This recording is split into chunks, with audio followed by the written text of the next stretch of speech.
Adi pergi dengan perasaan dongkolnya. Dongkol karena sudah dihina teman Naya secara habis-habisan. Zalim gimana sih?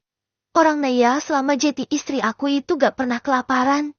Buktinya masih hidup sampai sekarang kan. Oceh Adi menggerutu sembari berjalan menuju motornya berada. Terlihat ada sepasang ibu dan anak berdiri di sisi motor plus gerobak somainya. Mas abang somainya ya? Tanya si ibu. Adi mengangguk. Benar mbak. Ada apa ya? Mau beli somai? Jawab Adi sembari bertanya balik. Iya mas. Ini anak saya minta somai. Beli 5.000 mas. Si ibu menyodorkan uang 5.000 rupiah. Adi menerimanya dan lekas melayani pembeli. Ini mbak. Terima kasih ya. Adi menyodorkan somai yang sudah ia bungkus pakai plastik itu. Sama-sama. Yuk nak. Setelah menerima somai pesanannya ibu dan anak itu pun pergi. Adi menghela nafas lelah, sembari menatap nanar uang recehan yang ada di tasnya itu. Sampai kapan hidup seperti ini terus? Ngumpulin uang recehan begini, bagaimana bisa jadi orang kaya? Gerutu Adi sama sekali tidak bersyukur. Padahal kalau Adi mau melihat ke bawah masih banyak orang yang masih kesulitan untuk bisa makan.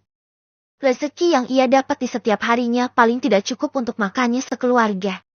Andai pandai mengelola uang setidaknya ia bisa mempunyai tabungan walau sedikit. Ini semua gara-gara Naya yang menggugat cerai aku. Kalau kami tidak bercerai pasti hidupku tidak belangsak seperti ini. Mana Naya sekarang tambah cantik banget lagi. Putih dan mulus gitu. Gerutu Adi lagi. Bram. Adi mulai menyalakan mesin motornya dan melajukannya ke arah pulang. Sudah pukul 11 siang. Waktunya ia beristirahat sebelum nanti pukul 3 ia jualan lagi. Sementara Naya dan Nanda mulai memasuki sebuah butik yang baru beberapa bulan ini buka. Tapi dari kabar yang terdengar butik ini sangat bagus-bagus sekali bajunya dan juga harganya ramah di kantong. Bukan ramah banget sih. Intinya tidak terlalu mahal. Syukurin itu si Adi. Itu karmanya jadi suami pelit. Setiap hari cuma kasih duit seuprit, nah sekarang dapat duit juga seuprit kan? Allah tuh adil ya Nek. Allah mengabulkan kelakuan mereka yang cuma sanggup keluarin uang nafkah segitu, jadilah Allah kasih rezeki mereka yang pas-pasan juga. Oceh Nanda. Walau bukan dirinya yang mengalaminya, tetapi Nanda ikut dongkol dengan kelakuan lelaki model Adi. Padahal kalau seorang suami mau roal pada istrinya, Allah akan menggantinya dengan berlipat-lipat ganda. Sama halnya orang bersedekah. Karena dengan kamu bersedekah, maka akan membuka pintu rezekimu juga. Jangan takut miskin karena bersedekah. Apalagi menafkahi istrimu yang merupakan sudahlah menjadi tanggung jawabmu. Selama kamu mampu, kamu manjakanlah istri-istrimu menggunakan uangmu. Tapi beda lagi kalau uang yang serba pas-pasan. Istri yang baik pasti akan mengerti. Lah kasus Naya ini kan beda. Suami mampu tapi selalu memberi uang yang jauh dari kata cukup. Bagaimana makanan mau enak kalau belanjanya serba pas-pasan? Dulu Naya Seirit mungkin menggunakan bumbu dapur. Bukan tidak bisa masak, tapi bahannya saja yang kurang memadai. Sudahlah gak usah bahas lagi mantan suamiku itu. Tuh ada gaun cantik. Cobain yuk. Naya mengalihkan topik pembicaraan, malah sekali ia membahas mantan suami pelit bin meditnya itu. Sebenarnya Naya cukup puas dengan keadaan Adi sekarang ini. Tapi untuk membahasnya terus-menerus ia sangat malas. Sama saja membuka luka lamanya kembali, sedangkan sekarang ini ia masih dalam proses penyembuhan secara total. Tak mau lagi mengingat-ingat mantan. Kenapa? Kasihan lu sama Adi? Tanya Nanda menyelidik. Cih, mana ada? Malas aja gue bahas dan ngingat-ngingat tuh kadal buntung. Gue juga puas kali dengan profesi baru si mantan itu. Biar dia ngerasain duit pas-pasan yang sesungguhnya. Hahaha. Balas Naya kemudian ngakak. Oke, gue ngerti. Tapi lu sadar gak sih tadi tatapan Adi ke lu? Kayaknya dia kepesona gitu deh. Cetus Nanda. Naya pun menyibak rambutnya seraya mengangkat dagu. Gimana gak kepesona? Orang gua udah glow up begini kok. Siapapun itu pasti salah. Ujar Naya sombong. Sika. Nanda mendecih. Tapi kalau dia ngajak rujuk gimana tuh? Tanya Nanda ngetes. Biar bagaimanapun dulu Naya itu sempat cinta mati terhadap Adi. Ya kali gue mau jatuh ke lubang yang sama Endea. Terus andai gue balikan sama dia bakalan dijadikan sapi perah gue sama keluarga mereka yang toksid itu. Sorry ye, gue gak bakalan mau rujuk sama tuh buaya buntung. Susah payah gue bisa lepas dari dia ya kali mau balikan lagi. Gak akan pernah Nanda. Tekan Naya sangat serius. Cintanya pada Adi sudah benar-benar habis. Yang tersisa hanyalah puing-puing hatinya yang hancur. Syukur deh kalau lu berpikiran waras, Nei. Pokoknya sebagai bestie lu gue gak bakal izinin lu balikan lagi ke dia. Gue yakin nih, andai Adi tahu kesuksesan lu yang sekarang, dia pasti bakalan datang dan memohon-mohon untuk balikan. Ucap Nanda sangat yakin. Karakter seperti Adi ini sudah banyak dijadikan tokoh pria di dalam novel-novel. Halah, gak bakalan gue gubris. Dan gak bakalan bisa balikan lagi Nanda, gue akan ditalak 4. Jadi untuk bisa menikah dengan dia lagi gue diharuskan nikah dulu sama pria lain. Tapi andai gue dapat jodoh lagi, gue gak bakalan tuh cerai lagi. Pokoknya yang kedua nanti gue bakal lebih selektif lagi dalam memilih calon suami. Kata Naya. Nah Keiki, gak kayak dulu ya yang kawinnya dadakan. Gue sempat mikir dulunya lo tekdung duluan. Anjir, pikiran lo ende ya? Kayak gitu banget sama gue. Hahaha. Lantas kedua sahabat itu pun mencari gaun yang cocok untuk mereka menghadiri seminar nanti. Forum penulis tengah mengadakan seminar besar di ibu kota. Tentunya Naya dan Nanda pun turut diundang. Keduanya akan bertandang ke Jakarta untuk menghadiri seminar tersebut. Masalah minimarket, keduanya percayakan pada karyawannya. Kini Kanaya Mart sudah mempunyai 4 karyawan, masih sedikit sih, tapi gak apa-apa. Jika sudah stabil nanti rencananya mereka akan menambah 2 karyawan lagi. Sementara keduanya tinggal pergi ke ibu kota, minimarket akan ditutup paling lambat 12 malam. Esok paginya, mobil yang disewa Naya dan Nanda pun datang. Tuh, dah datang.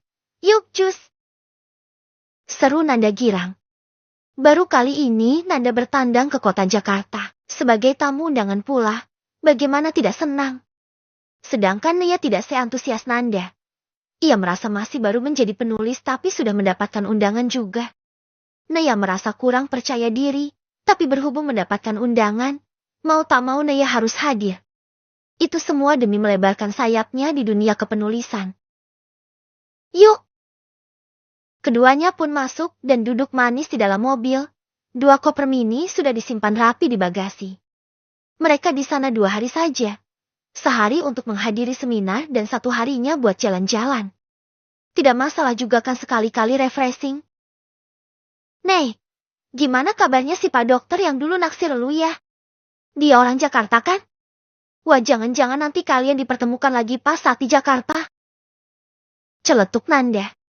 Naya mendengus mendengar celotehan tak jelas sahabatnya itu. Endea, Jakarta itu luas sekali, gak mungkinlah ketemu lagi. Paling dia juga udah menikah, dan bahagia dengan keluarganya itu. Sahut Naya sedikit suwak. Iya ya, mungkin dia udah married sebagai pelampiasan karena lu tolak cintanya. Lagian lu buat banget sih Nei, nolak cintanya Pak Dokter yang jelas-jelas masa depannya mentereng. Seloroh Nanda. Sika, masa depan mentereng tidak menjamin orang itu loyal Endea. Kalau dia sama pelitnya kayak Adi gimana? Naya seolah ada trauma sendiri dengan kisah rumah tangganya bersama Adi. Masalahnya dulu semasa pacaran Adi pun cukup royal. Tapi setelah menikah sifatnya 180 derajat berubah total. Jangan samakan semua lelaki kayak mantanmu itu, Nei. Buktinya Dimas suamiku menyerahkan semua gajinya untuk kepadaku. Ya, walau tidak begitu besar sih. Kata Nanda menasehati. Naya berdehem saja. Setelah menempuh perjalanan 5 jam lamanya, akhirnya mobil rental yang disewa Nanda dan Naya pun sampai juga di penginapan yang sudah mereka pesan. Mereka akan beristirahat terlebih dahulu sebelum malam nanti mereka akan menghadiri seminar. Kedua sahabat itu baru saja keluar dari salon. Walau yang satu sudah punya anak dan yang satunya lagi janda, tetapi malam ini mereka berdua terlihat cantik dan anggun sekali. Nei, lu gugup gak sih? Jelas gugup lah Ende ya. Kita ini mau menghadiri seminar besar loh. Sahut Nea. Nanda nyengir. Kirain gue doang yang gugup. Habis elunya dari tadi tim aja. Gue kira lu keinget si Borokoko Adi atau malah Pak Dokter, hehi. Cengir Nanda bergurau. Apa sih? Kenapa bahas mereka lagi? Suat Nea. Di dalam mobil keduanya berdebat kecil. Tidak serius, mereka hanya bercanda saja. Tahu-tahu mobil yang dikendarai Pak Dini sampai saja di sebuah gedung tinggi menjulang. Pak Dini adalah supir yang satu paket sama mobil rentalnya. Wih, gede banget ini bangunan. Apa gak takut rubuh ya? Celetuk Nanda takjub dengan gedung yang bertingkat-tingkat. Sika, Endia jangan malu-maluin. Biasa aja kali. Desis Nea pelan sembari melirik pada sang supir. Nea sebenarnya juga takjub dengan gedung tersebut. Tapi tidak senorak Nanda juga kali. Malu di sini ada orang selain mereka berdua. Kalau berdua saja mah Nea bodoh amat. Mungkin akan melakukan yang lebih dari Nanda. Hahaha. Sama aja Bambang. Halah, biasanya kamu juga sama aja kok. Malu-maluin. Yuk turun. Nanda menyeletuk kemudian turun dari mobil.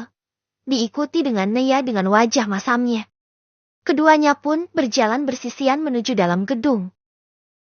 Ini kita tanya mereka dulu apa ya? Tanya Nanda menunjuk ke arah meja resepsionia. Gak usahlah, kita langsung masuk lift aja. Di lantai 5 kan acaranya. Tanggap Nea.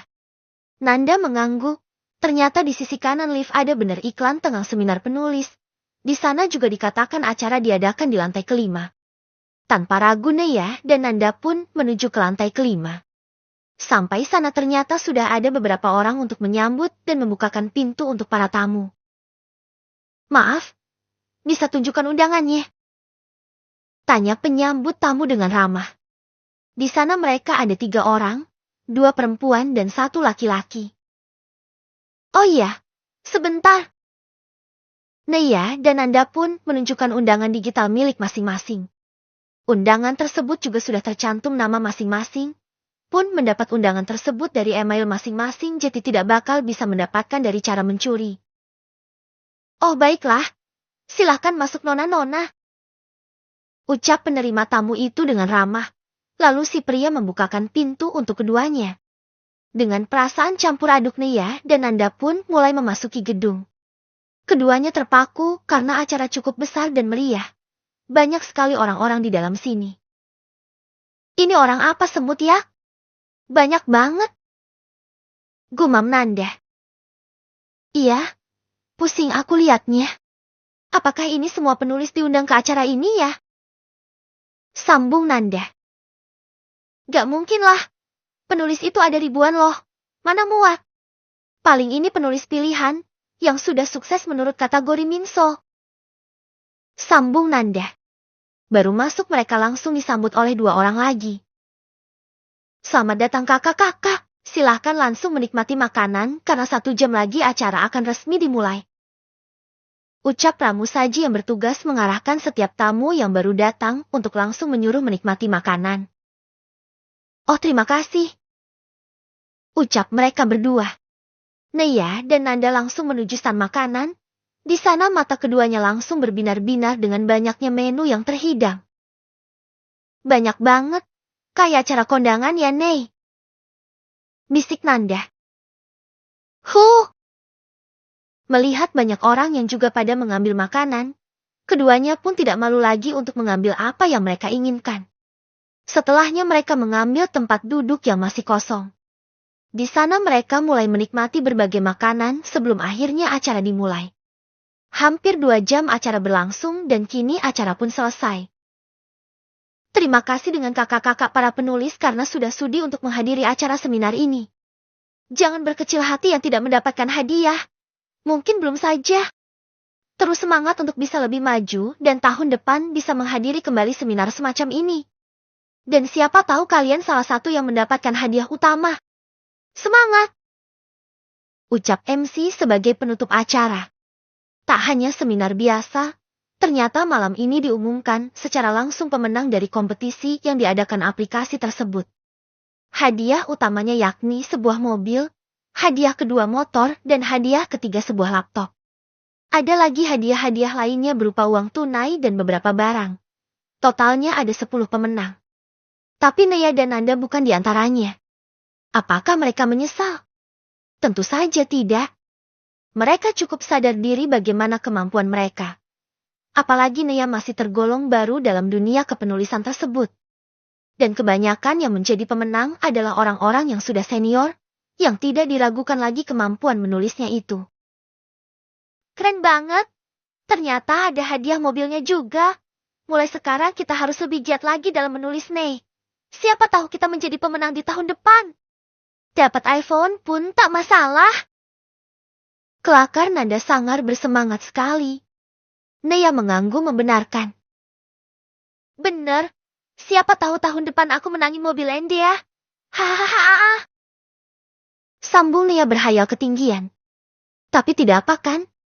Untuk menambah semangat dalam memperbaiki cerita dan tulisannya. Keduanya pun pulang dengan rasa bahagia plus perut yang kenyang. Pak Dini tadi udah makan? Tanya Nea pada supir rentalnya. Tadi ia memberi uang merah untuk Pak Dini mencari makan sendiri. Kasihan jika menunggui mereka yang lama ini. Sudah Mbak? Sahut Pak Dini. Oh ya sudah. Keduanya lega. Ini mau langsung kembali ke penginapan atau mampir dulu Mbak? Tanya supir kembali. Langsung kembali saja Pak, udah malam juga. Tapi Bapak kalau mau mampir beli sesuatu gak apa-apa kok. Kami bakalan nunggu. Imbu Nea dan diangguki oleh Nanda. Keduanya sudah sangat kenyang jadi tidak ingin makan apapun lagi. Tidak Mbak, tadi saya sudah makan dan masih kenyang banget. Oke kita langsung kembali ke penginapan kalau begitu. Ucap Pak Dini. Sampai di penginapan keduanya langsung teler. Setelah membersihkan make up kedua sahabat itu langsung tidur. Mereka memang tidur dalam satu kamar, dan kamar yang satunya ditempati oleh sang supir. Esoknya mereka sangat bersemangat untuk jalan-jalan.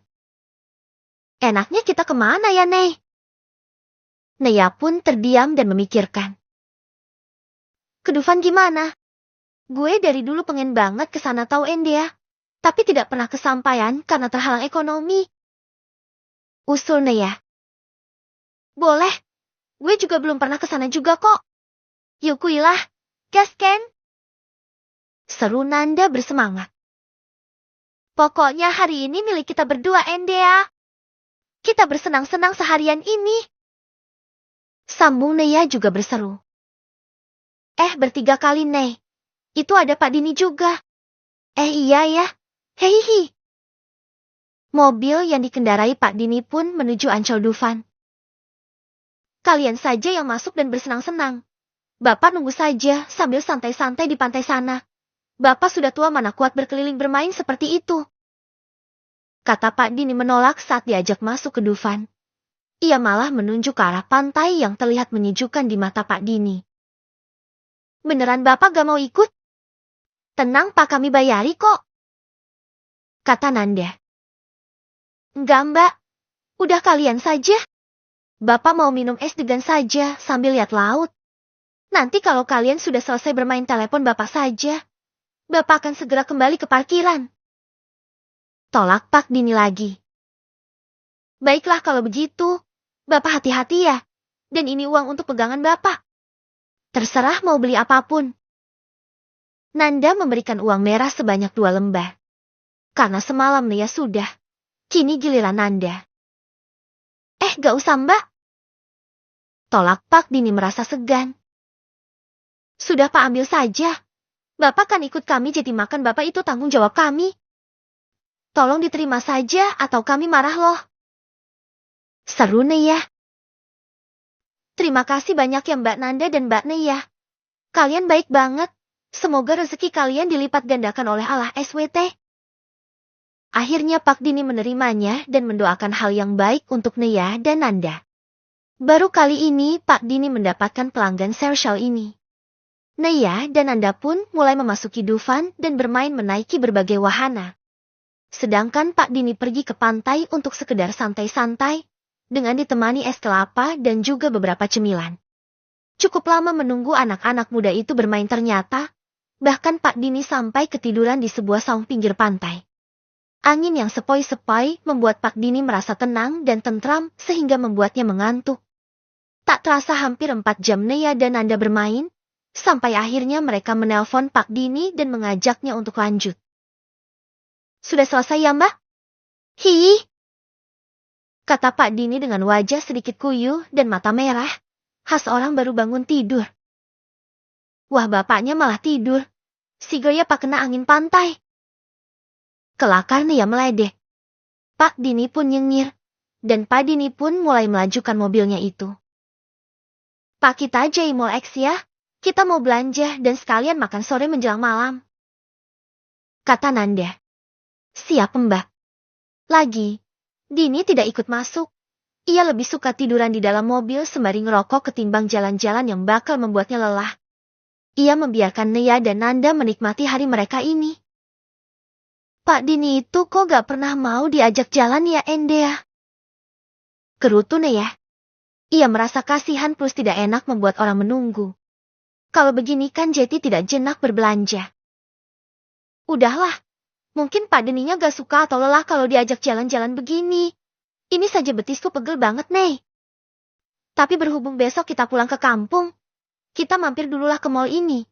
Kan biar kita punya pengalaman main di mall besar begini. Ya udah deh. Nanti kita belikan saja Pak Dini makanan dan cemilan. Baju juga. Kata Nea dan disetujui Nanda. Mereka pun berbelanja apapun yang mereka suka. Uang banyak Jeti mereka tidak mempermasalahkan. Setelah hampir 2 jam berkeliling-keliling mall, mereka pun masuk ke sebuah restoran untuk mengisi perut. Mbak pesan ini dan ini. Oh ya nanti tolong bungkusin yang ini ya Mbak dan ini juga. Baik. Pelayan pun pergi setelah mencatat pesanan Nea dan Nanda. Endea, gue ke toilet dulu ya. Kebelet nih.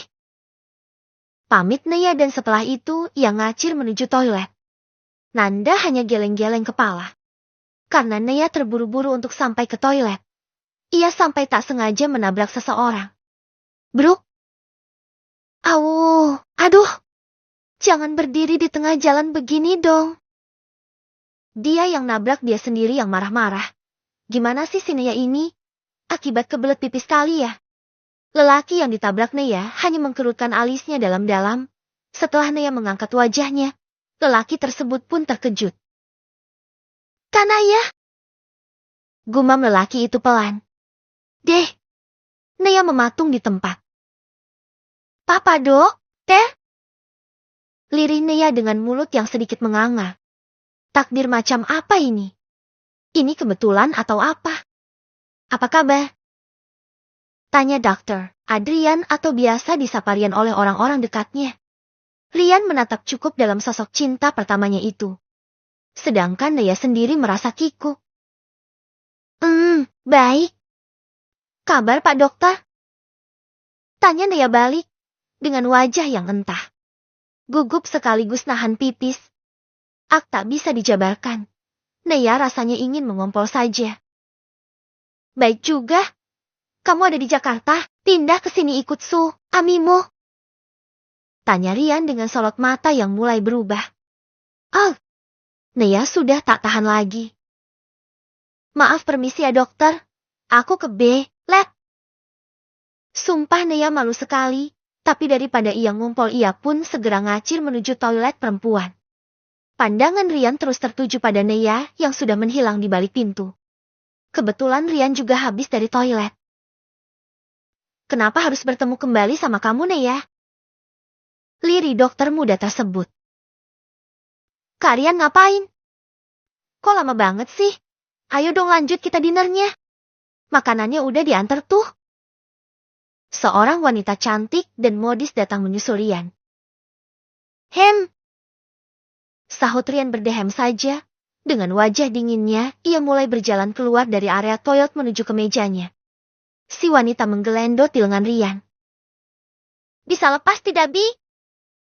desis Rian sembari menarik lengannya dari dekapan Bianca. Tetapi sulit karena Bianca merangkul lengannya itu sangat erat. "Gak mau. Aku kan calon istri kakak.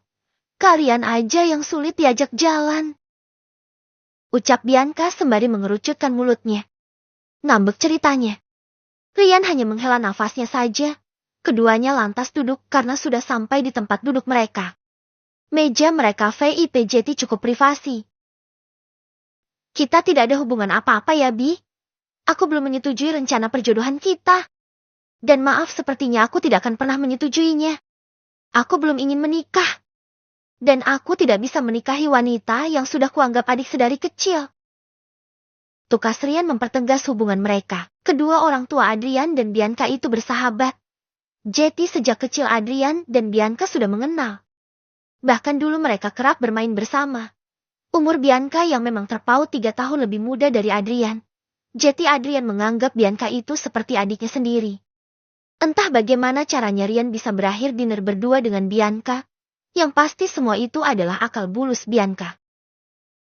"Kakak, kok gitu sih? Aku udah besar. Bukan anak kecil lagi. Dan kita sama sekali tidak ada hubungan darah, jadi kita boleh menikah. Dan Bianca sudah mencintai kakak sedari kecil. Tidak bisakah kakak melihatku sebagai perempuan?" ucap Bianca menatap nanar pada sang kakak ketemu gedenya. Rian menggeleng pelan. "Maaf Bianca. Tapi kakak benar-benar tidak bisa." Lagi-lagi Rian menolak dan membuat hati Bianca hancur untuk yang kesekian kalinya. Bianca berusaha tersenyum. "Ini pasti karena kakak belum bisa melupakan cinta pertama kakak itu kan?" "Tidak apa-apa, Bianca akan sabar menunggu kok. Bianca akan terus menunggu sampai kakak mau membuka hati untuk aku," kata Bianca penuh ompitis. Sama sekali tidak memperdulikan penolakan Rian. Rian lagi-lagi menghela nafasnya lelah. Sungguh Bianca ini keras kepala sekali menurutnya. "Bianca, aku benar-benar tidak." "Udah ya, kita sudahi obrolan ini. Mending kita langsung makan aja. Bianca udah lapar banget, Kak." Potong Bianca cepat yang tidak ingin lagi mendengar penolakan dari Rian. Bianca tersenyum lebar dan memulai acara dinner mereka. Ia bersikap seolah-olah tidak ada yang terjadi. Rian diam saja. Ia juga mulai memakan makanannya karena memang ini sudah waktunya makan malam. Tentu Rian merasa lapar setelah seharian lelah bekerja. "Fiuku, leganya," gumam Nea setelah selesai membuang hajatnya itu. "Haduh, pakai pecirit segala lagi. Untung gak kebelabasan tadi. Mau ditaruh di mana mukaku kalau sampai ngumpul di depan Pak Dokter?" Gumam Nea menggerutu mengetahui celana dalamnya sedikit basah. "Tapi bisa-bisanya ya ketemu sama Pak Dokter.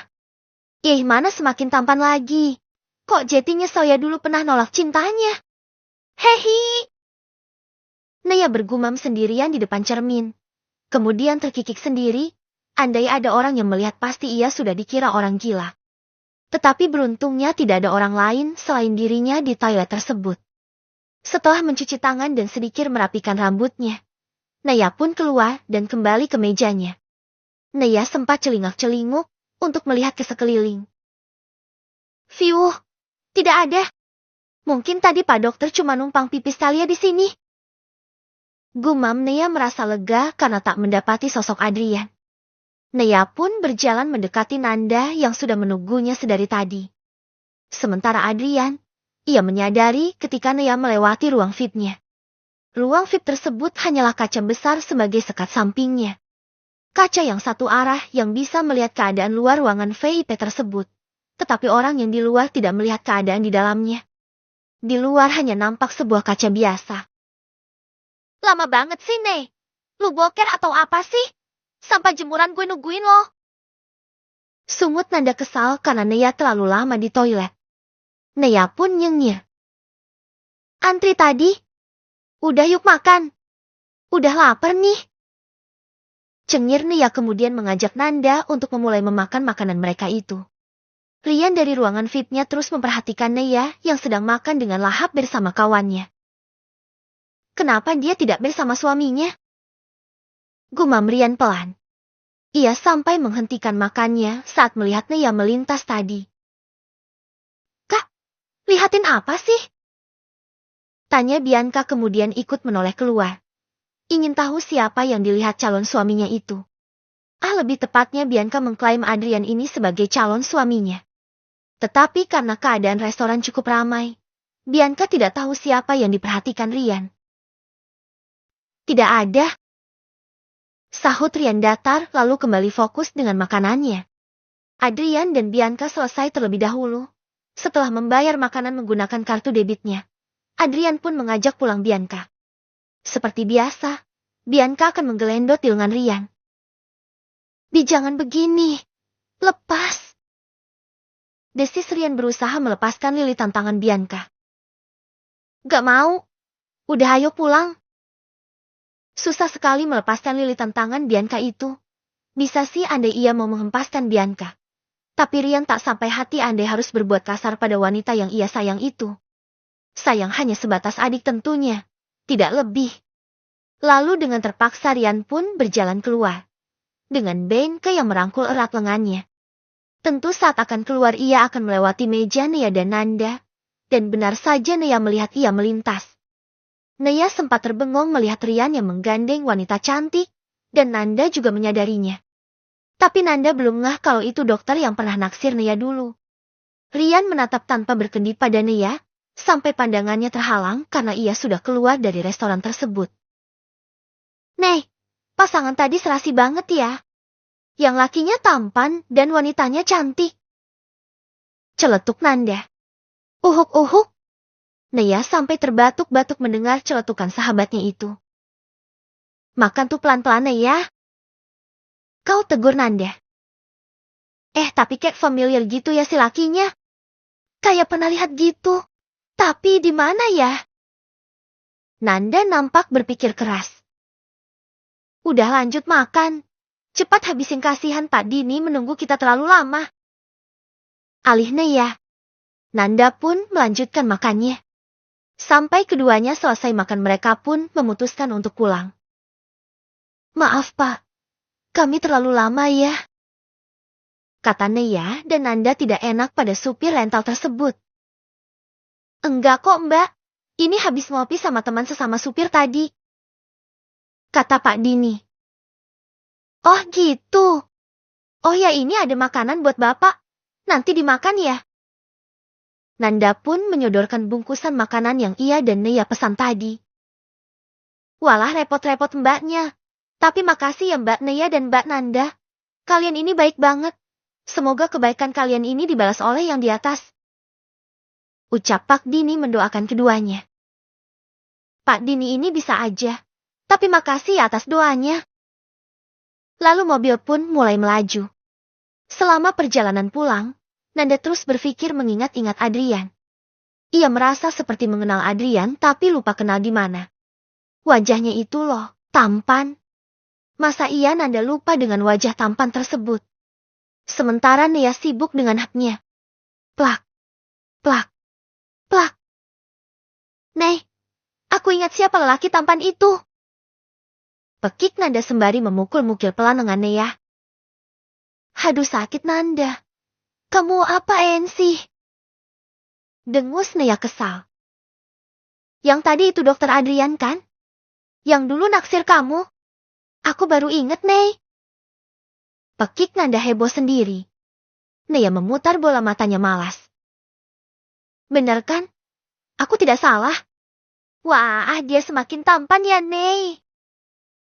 Jangan-jangan kalian jodoh lagi ketemu lagi di sini. Hahaha. Kelakar Nanda terbahak. Nia menggeleng pelan. Jodoh apanya sih? Gak lihat tadi ada ceweknya ngerangkul mesra gitu. Mungkin itu tuh istrinya. Tebak Nia asal. Mata Nanda membesar. Hai ya, tadi ceweknya mesra gitu rangkul Pak Dokter. Apa mungkin itu istrinya? Haduh, sayang banget. Padahal aku ngarepnya kalian ada jodoh. Kalau aku jadi kamu, Nei, aku bakalan nyesel banget tahu nggak pernah nolak cintanya Pak Dokter. Dia semakin tampan gitu dan pasti semakin sukses. Bodoh kamu, Nei. Nolak Pak Dokter dan malah milih Adi yang cuma buruh pabrik. Mana pelit bin medit lagi. Cerocos nada mengolok-olok Neya yang bodoh menolak cinta lelaki seperti Adrian. Neya hanya mendengus kesal. Udahlah, jangan bahas dia terus. Kita tuh memang tidak berjodoh. Dulu juga aku gak ada perasaan sama Pak Dokter. Masa ia cinta mau dipaksakan sih? Omel Neya merasa jengah dengan cibiran Nanda itu.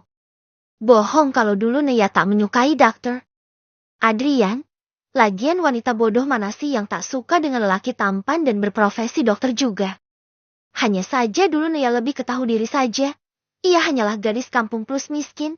Pendidikan pun cuma sebatas SMU. Mana pantas bersanding dengan dokter yang dari kota itu. Dilihat dari penampilannya juga pastilah dokter Adrian berasal dari keluarga kaya dan terpandang. Neya tidak mau ya ada drama tentang kasta dengan keluarga dokter Adrian itu. Di mana drama soal menantu yang dihina-hina karena berasal dari kampung plus miskin itu. Maka dari itulah Neya memilih Adi saja. Melihat kesungguhan Adi yang terus memperjuangkan cintanya dulu. Neya pun mulai luluh dan menerima Adi sebagai pasangannya. Berharap menikah dengan orang yang sederajat akan damai sentosa kehidupan rumah tangganya. Tapi siapa disangka? Ia malah mendapatkan mertua yang selama ini ia hindari itu. Bu Indah malah lebih mengerikan dari bayangannya. Bukan hanya jahat tapi juga zolim. Padahal keluarga Adi bukan keluarga yang mampu juga. Ekonomi pun pas-pasan, hanya rumahnya saja yang lebih bagus dari rumah Neya. Ekonomi semakin baik itu di saat Adi mulai naik jabatan menjadi kepala pengawas. Si Adi juga setelah menikah berubahnya sangat drastis. Dulu Adi tidak pelit, bahkan berjanji padanya akan selalu membahagiakannya. Tapi setelah menikah Adi berubah jadi pelit medit min kikir. Mana perhitungan sekali orangnya. Menyebalkan sekali bukan? Tentu semua itu ada campur tangan ibunya Adi. Bu Indahlah yang selama ini menghasut Adi sampai anaknya itu jauh tersesat. Bu Indah mengajarkan ajaran sesat kepada putra sulungnya itu. Iya deh, iya. Terserah lu saja. Balas Nanda memutar bola matanya malas. Akhirnya mobil yang dikendarai Pak Dini pun sampai juga di penginapan. Neya dan Nanda turun lalu menuju ke kamar mereka untuk segera beristirahat. Keduanya sangat lelah setelah seharian bermain dan jalan-jalan. Di kediaman Mahendra. Bagaimana dinermu dengan Bianca, Yan?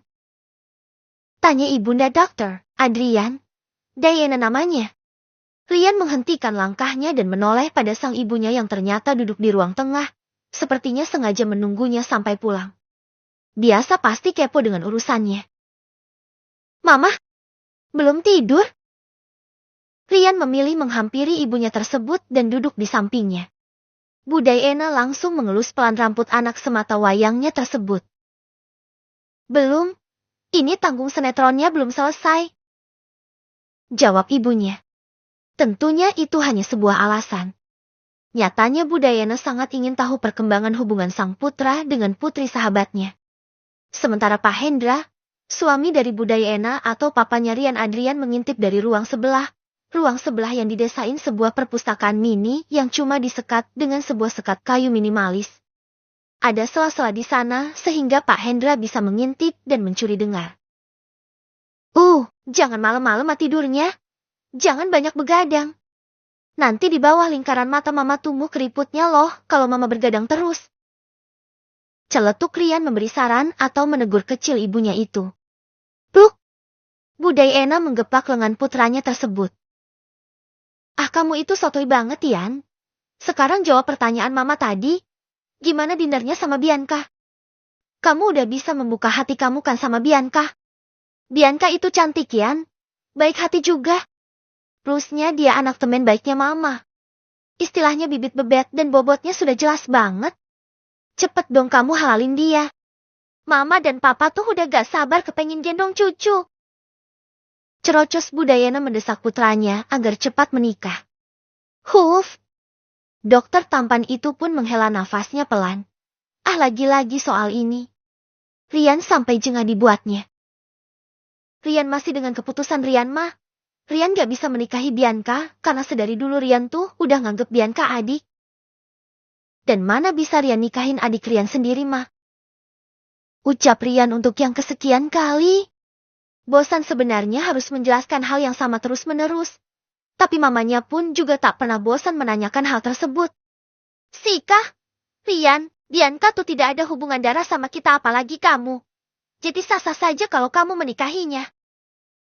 Mau ya nikah sama Bianca? Orang Biancanya aja cinta mati kok sama kamu. Masa kamu gak bisa sih? Cetus Budayana yang juga tak pernah lelah untuk membujuk rayu putranya. Menurutnya putranya itu sangat keras kepala. Susah sekali timbang bilang mau. Rian menggeleng pelan. Gak mau mah. Udah ya Rian mau naik ke atas dulu. Mau segera tidur karena besok pukul 10 Rian mau ada operasi. Rian pun segera kabur sebelum ibunya semakin merengek untuk memaksanya menikahi Bianca. Cup. Tak lupa Rian mengecup kening wanita cinta pertamanya itu dan setelahnya ia berlari kecil menaiki tangga untuk sampai di kamarnya yang memang berada di lantai kedua. Ish. Selalu aja kabur jika diajak bicara serius. Dengus Budayana mengerucutkan mulutnya. Setelah kepergian Rian, Pak Hendra pun keluar dari tempat persembunyiannya. Masih belum mau ya ma anaknya? Tanya Pak Hendra pada istrinya tercinta itu. Pak Hendra pun duduk di samping sang istri kemudian mencomot usus crispy yang dibuat cemilan mereka berdua tadi. Menghindar terus dia nyapa. Ih kesel mama jadinya. Dia tuh susah banget dibujuknya. Padahal kan Biancanya juga cantik gitu. Udah kenal lama juga. Masa si Rian sedikit pun gak naksir sama Bianca? Gerutu Budayana. Pak Hendra mengunyah cemilannya dengan santainya sembari mendengarkan gerutuan istrinya. Udahlah mah, gak usah dipaksa. Cinta tuh gak bisa dipaksakan. Biarlah Rian memilih calon pendamping hidupnya sendiri. Saran Pak Hendra yang lebih woos orangnya. No. Budayana pun menatap suami yang sudah membersamainya hampir 25 tahun itu. Papa itu gimana sih? Mau nunggu sampai kapan, Pak? Kita itu udah tua. Umur Rian pun juga udah kepala ketiga. Malu Pak anak kita diledek perjaka tua terus sama teman-teman mama itu. Anaknya Jengserin itu loh, Pak. Bahkan udah beranak ketiga. Lah kita punya 1 cucu pun belum. Sungut Budayana mulai ngomel-ngomel. Hap! Pak Hendra pun memasukkan beberapa cemilan usus crispy ke dalam mulut istrinya supaya berhenti ngomel. Udah santai aja. Memang belum ketemu jodohnya itu si Rian. Temen-temen mama yang suka gunjingin anak kita ditinggal aja. Temen baik itu gak akan menggunjing satu sama lain. Nasihat sang suami. Udah yuk tidur. Papa besok juga ada operasi besar. Lalu Pak Hendra pun mengajak istrinya itu untuk masuk ke dalam kamar mereka. Terpaksa Dayana pun mengikuti langkah suaminya karena memang malam sudah cukup larut. Pak Mahendra jugalah seorang dokter. Ia adalah dokter senior yang sudah mendapatkan banyak gelar. Suami Budayana itu pun mendirikan rumah sakitnya sendiri dan sekarang rumah sakit tersebut sudah sangat besar dan bahkan sampai membuka banyak cabang. Rian sendiri mengikuti jejak ayahnya, yakni menjadi seorang dokter dan sekarang Rian sudah menjadi dokter spesialis bedah jantung. Tetapi Rian belum mau terjun di rumah sakit keluarganya itu. Ia malah bekerja di rumah sakit lain yang tak kalah besarnya juga. Keinginan Rian itu ia ingin sukses dengan hasil kemampuannya sendiri. Dan terbukti di umurnya yang belum genap 30 tahun itu Rian sudah menyandang status profesor. Mama harus lakuin sesuatu supaya kalian mau menikahi aku. Keesokan harinya, setelah papanya berangkat bekerja, Bianca meringsek dan merengek-rengek kepada ibunya. Mita, Mama harus gimana sih sayang? Pinter-pinternya kamu dong berus bisa ngerayu Adrian. Masa gitu aja masih minta bantuan Mama sih? Ucap Bu Mita, menggerutu. Heran masa ngerayu lelaki seperti Adrian saja tidak bisa. Bianca mengerucutkan mulutnya. Kesal. Ih Mama, kalian tuh susah banget untuk dirayunya. Sampai sekarang, kalian masih kekeh nganggep Bianca tuh cuma adik. Katanya dia gak mau menikahi adiknya sendiri. Kesal Bianca jadinya mah. Sungut Bianca kesal, mengingat perkataan Rian yang satu itu. Sika, itu berarti kamu kurang totalitas dalam merayu Rian Bianca. Omel Bu Mitha. Sika. Bianca mencibik kesal karena diolok-olok ibunya. Mah, desak papa deh, supaya Om Hendra dan Tante Dayana datang untuk melamar aku. Kalau sudah orang tuanya yang menyuruh pasti kalian gak bakal bisa nolak. Cetus Bianca menyerukan idenya. Selama ini, Bianca sudah cukup bersabar. Sudah bertahun-tahun lamanya Bianca menunggu cintanya Adrian, tetapi dokter tampan itu sama sekali tidak pernah tertarik padanya. Segala macam upaya sudah Bianca lakukan. Bahkan hampir setiap hari Bianca menyatakan perasaan cinta terhadap dokter tampan tersebut, tetapi Adrian selalu menolak dan menolaknya. Alasannya yaitu satu. Bianca sudah dianggap adik oleh Adrian. Bianca juga tahu kalau dulu Adrian pernah patah hati karena seorang perempuan. Waktu itu Bianca pikir itu sebuah kesempatan yang bagus untuk bisa masuk ke dalam hati Adrian untuk menyembuhkan luka sang dokter tampan tersebut. Tapi usahanya selalu gagal. Adrian selalu menutup diri, dan bahkan sudah 1 tahunan ini pasca Adrian patah hati tetap saja Bianca tidak mampu meluluhkan hati Adrian. Dan Bianca pun mulai lelah.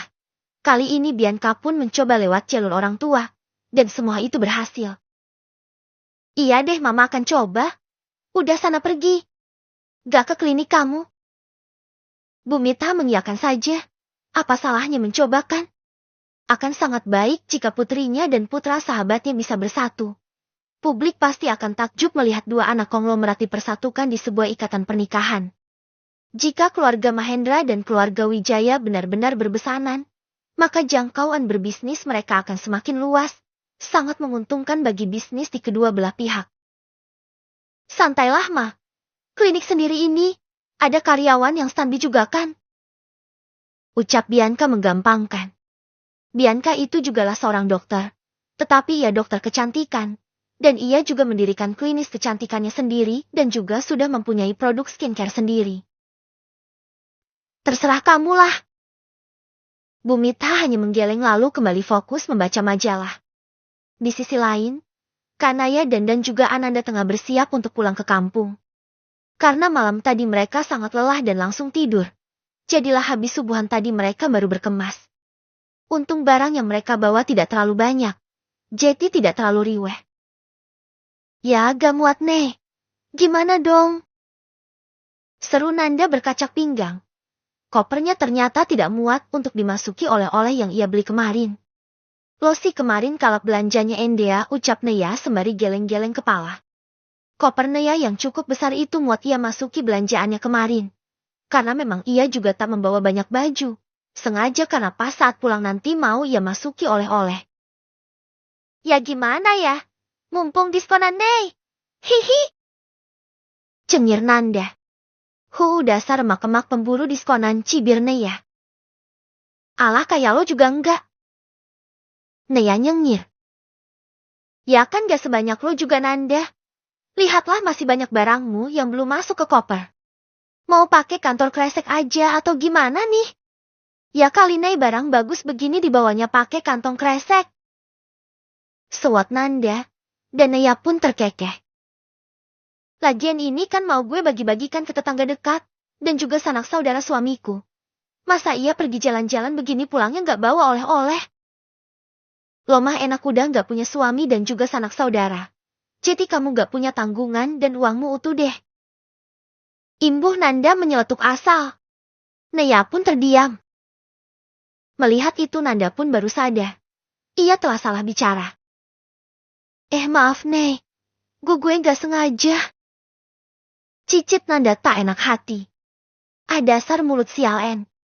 Neya pun tersenyum. It's okay. Gak apa-apa kok. Yang lo bilang gak salah kok Endea. Gue memang sebatang kara di dunia ini. Gak ada sanak maupun saudara yang kupunya. Hanta siapa dulunya orang tuaku dulu. Masa ia gak punya orang tua?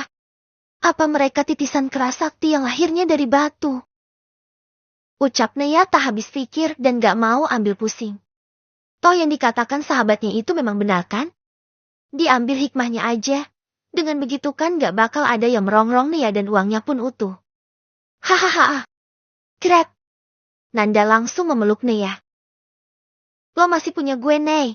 Gue ini saudara lo, oke? Gue gak akan pernah ninggalin lo walau lo tuh tengil dan juga suka bikin tensi gue naik. Maaf kalau tadi gue bicara yang menyakiti hati lo.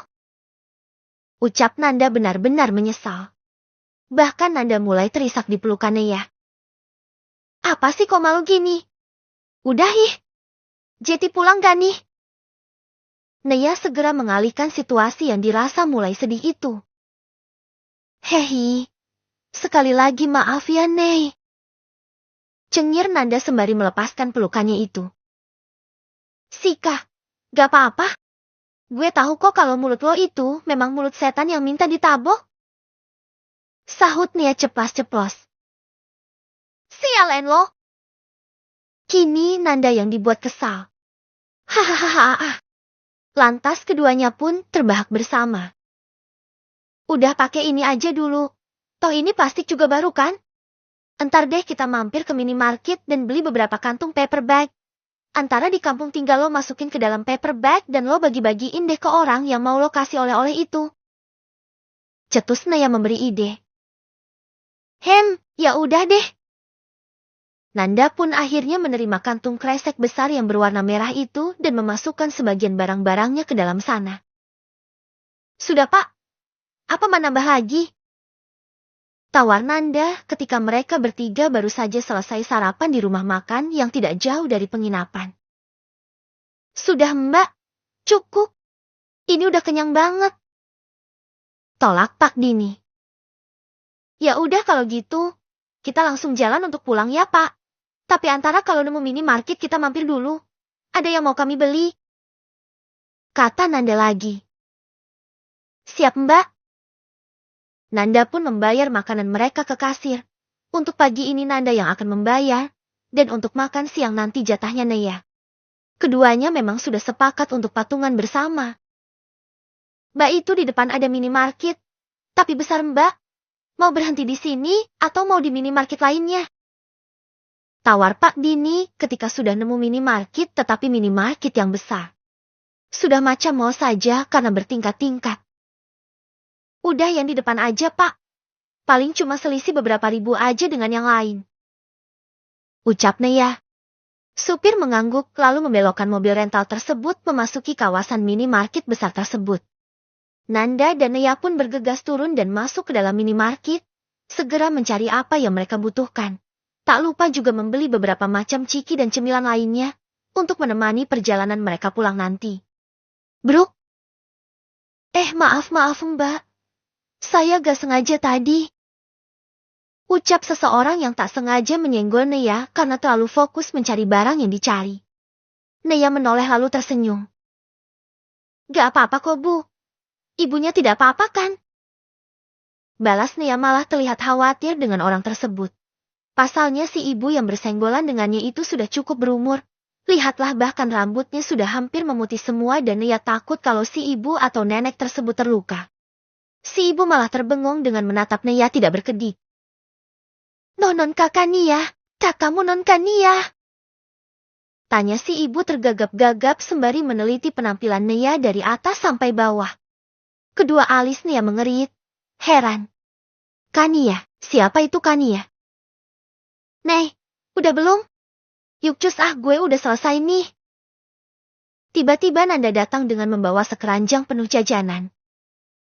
Oh udah kok. Yuk udah siang juga. Balas Nea lalu kembali beralih pada si ibu yang memanggilnya Kania tadi. Sepertinya si ibu salah dalam mengenali orang. Pikir Nea. Bu maaf. Saya permisi ya. Pamit Nea ramah. Melihat si ibu yang masih saja diam dengan pandangan mata yang aneh menurut Nea. Nea pun tak mau ambil pusing dan akhirnya memilih pergi dari hadapan si ibu. Nea dan Nanda segera membayar semua belanjaan mereka dan setelahnya segera masuk mobil untuk melanjutkan perjalanan pulang ke kampung halaman. Itu tadi non Kania kan? Saya sangat yakin itu pasti non Kania. Si ibu itu menoleh ke sana kemari, tetapi Nea sudah tidak ada di sana. Tuan harus tahu hal ini. Gumamnya lagi kemudian buru-buru untuk kembali pulang. Tuan! Tuan besar! Mbok Inem datang dengan tergopoh-gopoh menghampiri tuannya yang sedang duduk santai sembari meminum teh di ruang keluarga dengan ditemani seorang wanita muda di sana. Tuan Guntur menoleh heran pada pembantu setianya itu. Dan Cecil pun sama. Keduanya menatap heran pada Mbok Inem yang datang dengan raut wajah yang tegang. Ada apa? Ada apa, Inem? Kenapa kau seperti tegang begitu? Terdengar suara berikan Tuan Guntur bertanya pada sang at setianya. Cecil menaikkan sebelah alisnya saat Mbok Inem malah meliriknya. Tuan, ada sesuatu yang ingin saya beritahu sama Tuan. Ini penting. Kata Mbok Inem pada sang Tuan. Tuan Guntur meletakkan majalah bisnis yang sempat ia baca itu ke atas meja, lalu mengajak Mbok Inem ke ruang kerjanya. Tuan Guntur mengerti, pasti ada sesuatu hal yang cukup rahasia yang ingin disampaikan oleh Mbok Inem. Ke ruang kerjaku saja, Mbok. Ucap Tuan Guntur langsung berdiri dan berjalan menuju ruang kerjanya yang juga berada di lantai tersebut. Baik, Tuan. Sesaat Mbok Inem kembali melirik ke arah Cecil kemudian segera mengekor di belakang tuannya. Apa sih dia itu? Sok penting banget. Gerutu Cecil cukup kesal dengan lirikan mata pembantu itu. Tapi kira-kira apa ya yang mau Mbok bicarakan sama kakek? Gumam Cecil kembali. Kepo Cecil pun mengekori mereka dan ingin mencuri dengan obrolan keduanya. Tetapi sayang, karena pintu tertutup rapat Cecil pun tak dapat mendengar apapun dari dalam sana. Hei, sialan banget sih! Rutuk Cecil semakin kesal. Ada apa? Tanya Tuan Guntur sesaat mereka sudah berada di dalam ruang kerjanya. Tuan Guntur duduk di kursi kebesarannya sedangkan Mbok Inem berdiri gelisah. Sudah dipersilahkan Tuan Guntur untuk duduk tetapi si Mbok menolak. Tuan, tadi saya bertemu dengan Non Kania di minimarket. Lapor Mbok Inem sedikit bergetar suaranya. Mata Tuan Guntur seketika langsung membola mendengarnya. Apa? Di mana kamu bertemu dengan Kania, Nem? Dan bagaimana keadaannya? Kenapa kamu tidak menghubungi saya sehingga saya bisa membawa anak itu kembali pulang? Kaget Tuan Guntur bercampur kesal. Tetapi rasa bahagia lebih mendominasinya. Maaf Tuan, saya terlalu syok tadi. Non Kania terlihat sehat dan masih cantik Tuan. Tetapi, ucap Mbok Inem penuh sesal. Tetapi apa, Mbok? Tanya Tuan Guntur tidak sabaran. Ia ingin mendengar kabar putrinya yang sudah lama pergi itu. Kabur karena kekeras kepalaannya di masa lalu. Kania adalah nama putri satu-satunya Tuan Guntur. Di masa lalu putrinya itu mempunyai hubungan dengan seorang lelaki dari kalangan rendah. Bahkan Percian pun hanyalah seorang tukang bangunan. Tentu Tuan Guntur yang seorang pengusaha kaya raya sangat menentang keras kisah asmara putrinya tersebut. Besar harapan Tuan Guntur mempunyai menantu yang sederajat. Bahkan saat itu Tuan Guntur sudah berencana akan menjodohkan putrinya dengan seorang anak teman bisnisnya. Tetapi putrinya itu sangat keras kepala. Kania tetap kekeh mempertahankan hubungannya dengan si tukang bangunan itu, dan malah ingin menikah dengan pacar miskinnya itu. Tentu Tuan Guntur murka. Karena Kania tak bisa diatur Tuan Guntur menghukum putrinya itu untuk tidak keluar dari rumah. Kania pun ia kurung. Ia juga sudah memutuskan untuk menikahkan putrinya itu dengan anak dari teman bisnisnya. Pernikahan pun sudah direncanakan oleh kedua belah pihak. Papa gak mau dengar renyekan kamu lagi ya Kania. Mau tidak mau kamu harus menikah dengan Andre. Dia lelaki baik tampan dan yang terpenting, dia juga sederajat dengan kita. Kata Tuan Guntur kala itu memaksakan kehendaknya. Papa, Hiks. Aku gak mau, Pa. Aku hanya cinta sama Mas Hanif. Isak Kania kala itu. Buang jauh-jauh cintamu itu Kania. Mau dikasih makan apa kamu jika menikahi Hanif si kere itu? Sinis Tuan Guntur menghina. Kala itu Tuan Guntur memanglah sombong dan angkuh. Harta papa banyak gak akan habis 7 turunan. Dan semua itu kelak akan jatuh ke tanganku. Buat apa uang Mas Hanif kalau uangku sendiri sudah banyak, Pa? Papa bisa memberi modal Mas Hanif supaya Mas Hanif bisa membuka usaha sendiri. dan menjadi menantu idaman Papa. Papa tolong mengerti perasaan aku, Pak. Aku sangat mencintai Mas Hanif. Katakan ia masih berusaha bernegosiasi dengan papanya itu. Cih, menantu idaman katamu. Itu namanya lelaki benalu yang cuma numpang hidup Kania. Kamu harus bisa bedakan mana yang lelaki mapan dan lelaki benalu. Sekali gaya tetap enggak. Sarkas Tuan Guntur. Sudah. Kau sekarang diam di kamarmu sampai pernikahanmu dengan Andre tiba. Imbu Tuan Guntur kemudian menutup dan mengunci pintu kamar putrinya itu. Papa jangan terlalu keras sama Kania, Pak. Ingat dia itu putri kita satu-satunya. Peringat Nyonya Ruby, istri Tuan Guntur dan juga mamanya Kania. Kalau tidak keras Kania tidak akan menurut Ma. Mama diam saja biarkan Papa yang mendidik Kania sampai ia menjadi orang yang sukses. Sahut Tuan Guntur tak mengindahkan peringatan istrinya. Sudah 1 minggu Kania dikurung di dalam kamarnya. Pintu kamar akan dibuka jika saat mengantarkan makanan serta minuman untuk Kania. Setelahnya akan dikunci. Bagaimana ini? Aku tidak mau menikah dengan Andre. Aku gak mencintainya. Gumam Kania kala itu. Apakah aku harus melakukan rencana B? Gumam Kania lagi. Tak lama pintu kembali terbuka. Seorang asisten kepercayaan papanya datang dan memberikan sebuah paper bag berisi gaun. Nona, ini ada gaun untuk Nona pakai nanti malam. Tuan Besar berpesan agar Anda berdandan dan memakai gaun ini. Malam ini keluarga calon suami Nona akan datang berkunjung dan akan makan malam bersama. Ucap asisten papanya itu. Kania menerimanya.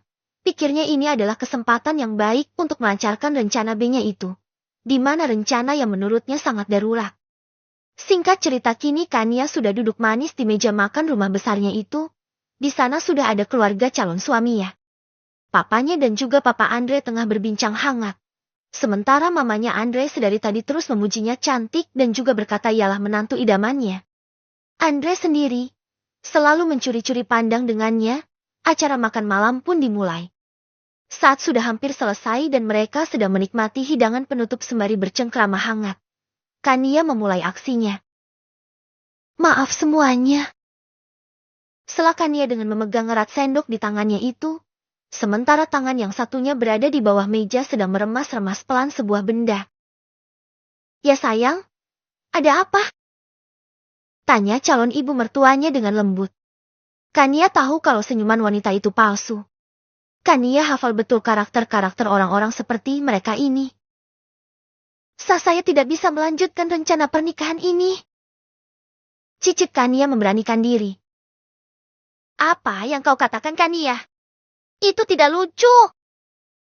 Desis Tuan Guntur pelan terhadap Kania. Haha, Kania hanya bercanda kok Tuan Pram. Dia tidak serius. Imbu Tuan Dirga menjelaskan pada calon besannya. Sedangkan Nyonya Ruby menatap nanar putrinya. Ia menggeleng pelan supaya putrinya tidak melakukan hal-hal yang bakal memicu amarah Tuan Guntur. Tapi, tentu Kania tidak akan mundur. Ia adalah anak dari Guntur. Jadi sedikit banyaknya ia menuruni sifat keras kepala dari papanya itu. Ibarat buah itu jatuh gak jauh dari pohonnya. Saya serius kok Om dan Tante. Maaf saya benar-benar gak bisa melanjutkan pernikahan ini karena ini. Ucapkannya lagi sembari memperlihatkan sebuah benda persegi panjang dan terdapat 2 garis di sana. Ia meletakkan benda tersebut di atas meja, agar semua orang dapat melihatnya. Apa ini? Kak kamu hamil Kania? Calon mertua Kania memegang dan melihat benda tersebut yang ternyata tespek. Mana coba lihat Ma. Pak Pram calon mertua Kania itu merebut dan ingin melihatnya. Iya, saya hamil. Cicit Kania sembari menunduk. Tuan Guntur menatap murka pada putrinya itu. Brak. Pak Pram menggebrak meja. Apa-apaan ini Tuan Guntur? Jadi anakmu itu lagi hamil. Maaf kami tidak bisa menerima kenyataan ini. Terpaksa pernikahan kami batalkan. Karena kami tidak ingin anak kami dijadikan penutup aib anakmu itu. Murka Pak Pram. Pak, ini pasti sebuah kekeliruan. Kania katakan kalau ini tidaklah benar. Tekan Tuan Guntur. Maaf Pak, tapi Kania memang lagi hamil, dan ini anaknya Mas Hanif. Cicit Kania. Cih, dasar murahan. Mudah sekali tidur dengan lelaki. Sudahlah Pak. Andre, ayo kita pulang. Mama gak mau punya menantu wanita murahan yang hamil di luar nikah. Sinis Ibu Andre. Keluarga Andre pun akhirnya pergi dengan membatalkan rencana pernikahan antara Kania dan Andre. Plak, plak. Tuan Guntur yang murka pun menampar wajah putrinya itu sampai 2 kali. Sampai-sampai Kania tersungkur ke lantai dan bibirnya pun sobek dan mengeluarkan darah. Puas kamu anak sialen. Kamu sudah membuat papa dan mamamu malu dan kamu juga sudah mencoreng nama baik keluarga kita. Murka Tuan Guntur dengan suara yang menggelegar. Hiks. Kania tentu saja menangis. Pipinya terasa sakit sekali dan juga perih. Papa, jangan lagi, Pak. Dia anak kita, Pak. Ingat dia anak kita. Cegah Nyonya Ruby saat sang suami hendak memukulkannya kembali. Alhasil tangan Tuan Guntur mengambang di udara. Kau? Tunjuk Tuan Guntur pada Kania. Kania mendongak, menatap papanya dengan mata yang berkaca-kaca. Kau bukanlah anakku. Kau kucoret dari kakak dan akan kucoret juga dari ahli warisku. Kau pergilah dari sini dan jangan kau bawa apapun dari rumah ini. Karena merasa sangat dikecewakan, Tuan Guntur mengusir putrinya yang mengaku tengah mengandung itu. Tuan Guntur terdengar sangat menggelegar. Pak! Pekik Nyonya Ruby. Apa? Jangan coba-coba membela anak itu, Mah. Dia adalah anak yang tidak tahu diuntung. Dia sudah melempar kotoran di wajah kita. Kau jangan membelanya atau kau juga akan merasakan akibatnya. Ancam Tuan Guntur. Papa. Lirih Kania pelan. Pergi. Cepat bawa pergi anak harammu itu pergi dari sini. Kau bukanlah anakku lagi. Kata Tuan Guntur lagi dengan emosi setinggi langit. Ia sampai gelap mata dan membuang anak kandung satu-satunya itu. Setelah mengatakan hal itu, Tuan Guntur pun pergi dan menuju ke ruang kerjanya dan mengunci diri di sana. Nyonya Ruby menatap kasihan pada putrinya, tetapi ia juga merasa kecewa karena putrinya sampai melewati batas. Pergilah dulu nak. Tunggu sampai amarah papamu mereda dan barulah kau kembali ke rumah. Kata Nyonya Ruby. Walau dikecewakan yang namanya ibu tak bisa Nyonya Ruby mengabaikan anaknya. Sesalah-salahnya seorang anak, Kania tetaplah putrinya. Putri yang sudah susah payah ia dapatkan. Maafkan Kania, Mah. Cicit Kania. Nyonya Ruby hanya mengangguk kemudian memberikan sesuatu untuk Kania. Bawalah ini. Kau jual untuk bekalmu di luar sana. Cepat berkemas dan jangan lupa bawa semua perhiasanmu. Kau bisa hidup sementara dengan uang penjualan perhiasan-perhiasan itu. Kata Nyonya Ruby. Kania mengangguk saja. Malam itu Kania pun berkemas. Ia pergi sesuai permintaan papanya. Kania juga tidak membawa apapun. Ia hanya membawa sebuah album kecil berisi potret ia dan kedua orang tuanya. Bahkan semua perhiasannya tak ia bawa.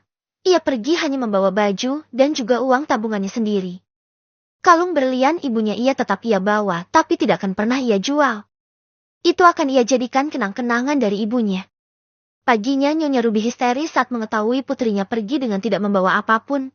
Padahal ia sudah berpesan agar putrinya membawa semua perhiasan yang selama ini ia belikan. Jika dijual jumlahnya bisa sampai miliaran karena hampir semuanya bermata berlian. Sudahlah, Mah. Nanti anak itu pasti akan pulang. Kita lihat saja sampai mana Kania itu bisa hidup tanpa uang dari kita. Ucap Tuan Guntur menggampangkan.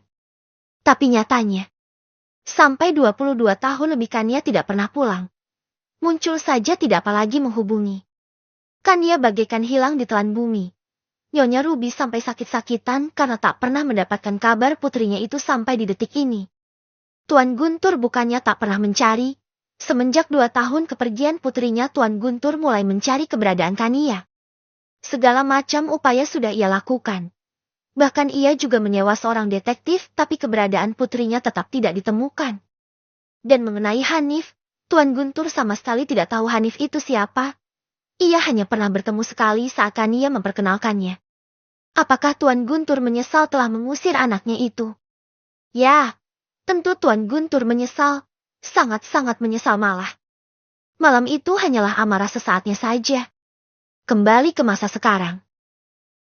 Tapi Non Kania tadi terlihat masih muda Tuan. Seperti orang yang masih berumur 20 tahunan. Kata Mbok Inem. 20 tahun? Tidak mungkinlah Mbok. Kania itu sekarang pasti sudah berumur 40 tahunan. Bulan depan adalah ulang tahun Kania yang ke-44 tahun. Ucap Tuan Guntur kembali sedih. Sudah banyak tahun-tahun terlewati tanpa kehadiran putrinya itu. Tapi saya tidak bohong Tuan. Yang tadi itu masih muda sekali, tapi wajahnya sangat mirip Non Kania. Kata Mbok Inem lagi. Tuan Guntur pun termenung. Di mana Mbok ketemu Kania tadi? Di swalayan XX Tuan. Jawab Mbok Inem. Baiklah, Mbok boleh pergi sekarang. Ucap Tuan Guntur. Mbok Inem mengangguk lalu keluar dari ruang kerja sang tuan besar. Setelah kepergian Mbok Inem, Tuan Guntur langsung menghubungi tangan kanannya untuk mencari jejak wanita yang diperkirakan putrinya itu. John, pergilah ke swalayan XX dan periksa CCTV di sana. Kemungkinan benar tadi putriku ke sana. Titah Tuan Guntur dengan perasaan menggebu-gebu.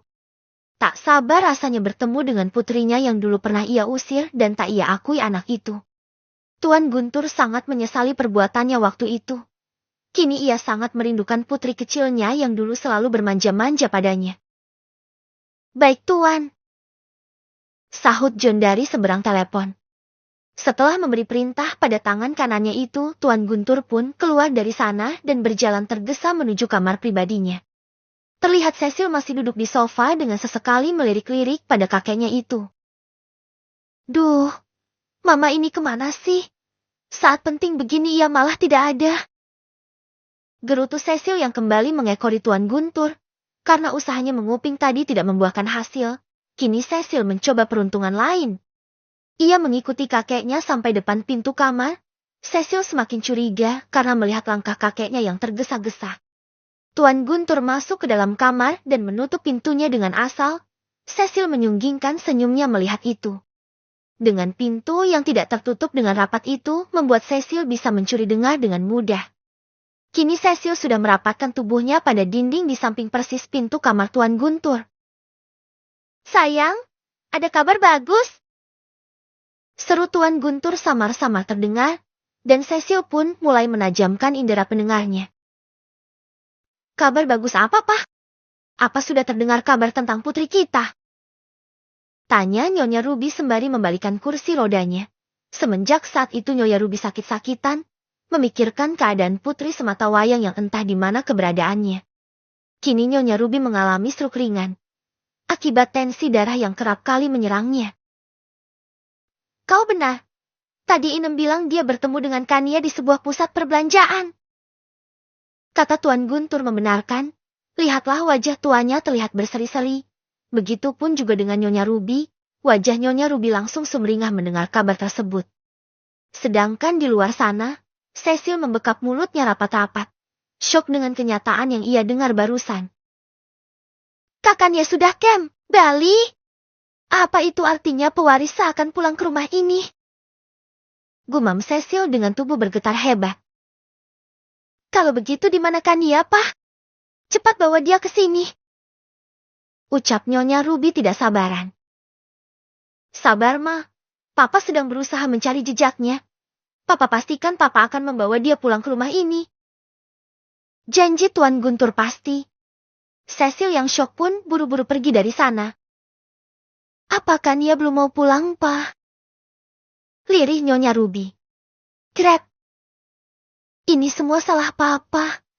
Maaf. Sesal Tuan Guntur. Hiks. Nyonya Ruby pun terisak di pelukan sang suami. Mama dari mana aja sih? Semprot Cecil saat melihat kepulangan mamanya yang entah dari mana itu. Sudah 2 jam lebih Cecil menunggu di kamar pribadi sang mama. Apa sih kamu? Ketus Mary, ibunya Cecil. Ma, ada berita penting. Ucap Cecil dengan menatap serius mamanya.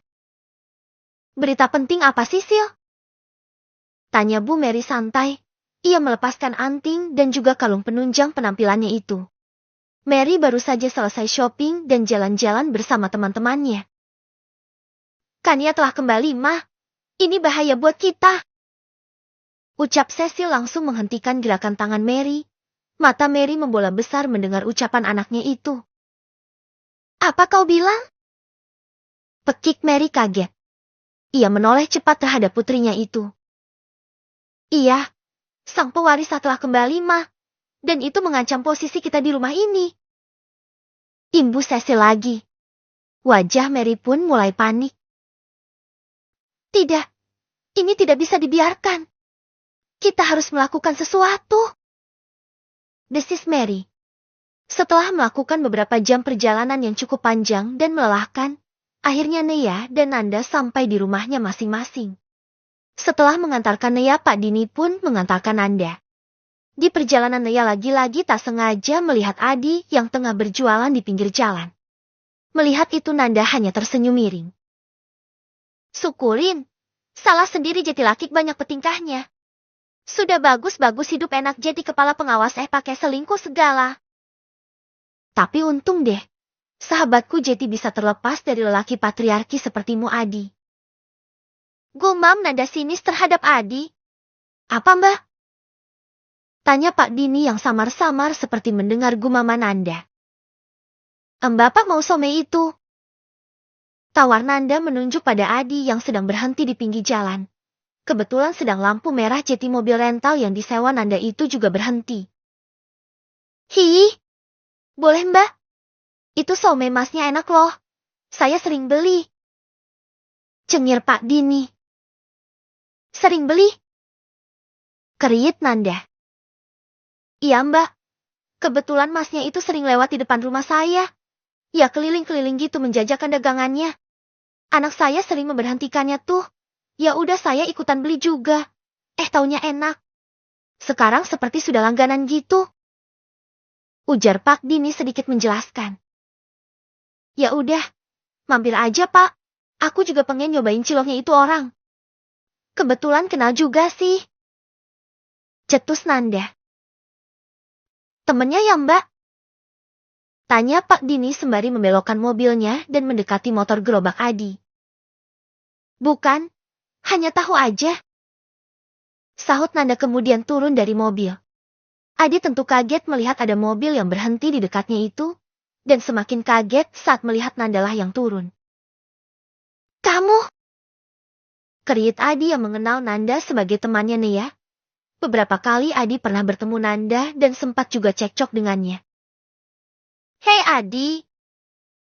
Sapa Nanda dengan senyum mengejeknya. Mau apa kamu? Suat Adi yang belum apa-apa sudah tersinggung duluan. Padahal Nanda hanya tersenyum, tapi senyumannya itu sangat terserat ejekan. Kamu jualan kan? Ya aku mau belilah. Sahut Nanda.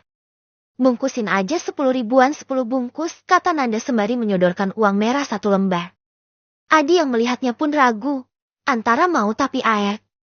Sial. Terpaksa Adi menerima uang itu karena memang dirinya butuh. Adi mulai melayani Nanda yang tengah memborong ciloknya itu. Nanda tersenyum miring melihatnya. Tahu Gadi, aku dan Nea habis dari ibu kota loh. Baru saja kami pulang. Celetuk Nanda memulai aksinya memanas-manasi mantan Nea ini. Dari ibu kota? Ngapain? Tanya Adi sedikit menyunggingkan senyumnya sinis. Mau apa mereka terlebih Nea ke ibu kota? Ngemis. Batin Adi remeh. Jalan-jalan lah. Habisin duit. Kau tahu, Nea tuh sekarang sukses setelah berpisah dari kamu. Sementara kamu. Sika-sika, cuma jadi pedagang cilok. Wahahaha. Makanya punya istri pembawa hoki seperti Nea tuh harusnya disyukuri. Diperlakukan seperti ratu di rumah. Kamu dan keluargamu malah menjadikannya babu. Zolim juga padanya. Terbukti kan sekarang setelah kalian berpisah kamu menjadi melarat dan sekarang Naya yang sukses. Nikmati saja sekarang hidupmu Adi. Selamat menjadi tukang cilok ya. Jangan berkecil hati. Tukang cilok itu pekerjaan yang mulia loh. Seloroh nada puas menghina-hina Adi. Bukan Nanda menghina profesi tukang cilok. Hanya saja dia benci orang yang menjadi tukang cilok itu. Adi mendengus. Nih pesanananmu. Dengus Adi kesal. Dan jangan banyak membual deh kamu Enda. Nia sukses dari mananya? Orang rumahnya aja masih gubuk gitu kok.